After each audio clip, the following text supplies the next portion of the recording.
Good morning. This is Sri Primo with a quick recap of the sports events that happened across the world on May 18th, especially in a lot of the important sports. So let's start off with golf. Scottie Scheffler, Dr. Dan, and I already did a PGA recap podcast. Please check it out on Primos Musings across all platforms. How Scottie, especially on day three, took control, especially on the Green Mile where we had -5 in the last three holes.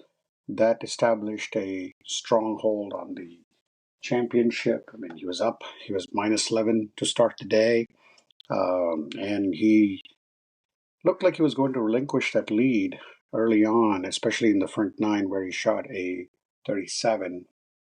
And then he roared back in the second half. Actually, at one point, him and John Rahm were tied at -9 apiece.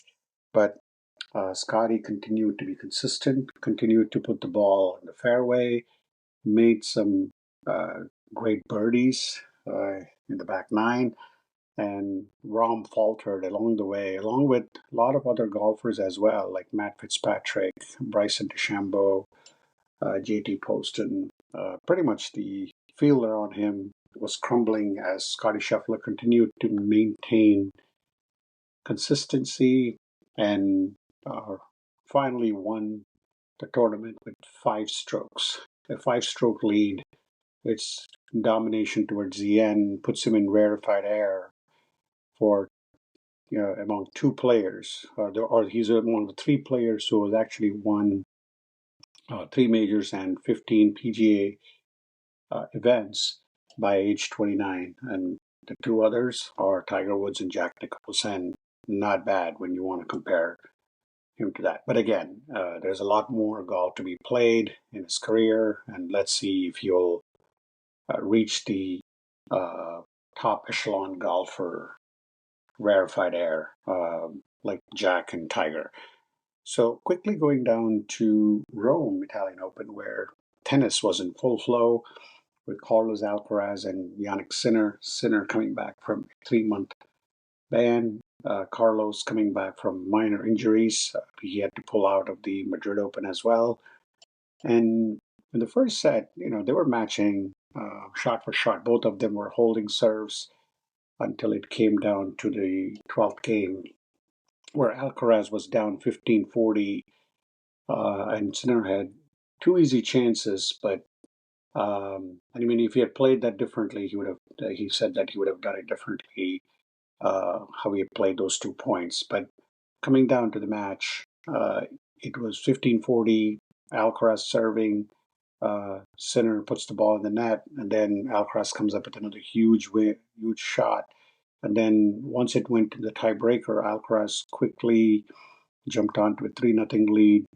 It was back and forth for a while, 5-4, but then Alcaraz wrapped up the set impressively. And once he got the first set, the second set was just a juggernaut. Alcaraz just completely dominated Yannick Sinner, jumped onto a 5-0 lead, stunned silence at Rome, at the home faithful. But uh, Alcaraz finished off with a classic.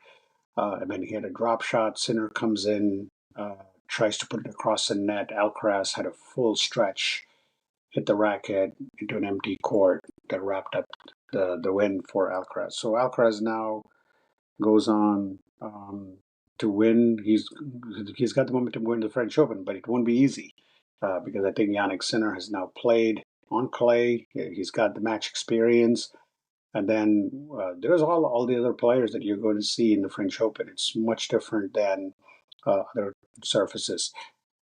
As far as the F1 is concerned, you had Max Verstappen who came out on top yesterday, and he was incredible. Got his 25 points for Red Bull, but McLaren combo with Lando Norris and Oscar Piastri got 33 points for McLaren, so enabling them to control the Constructor Championship Series.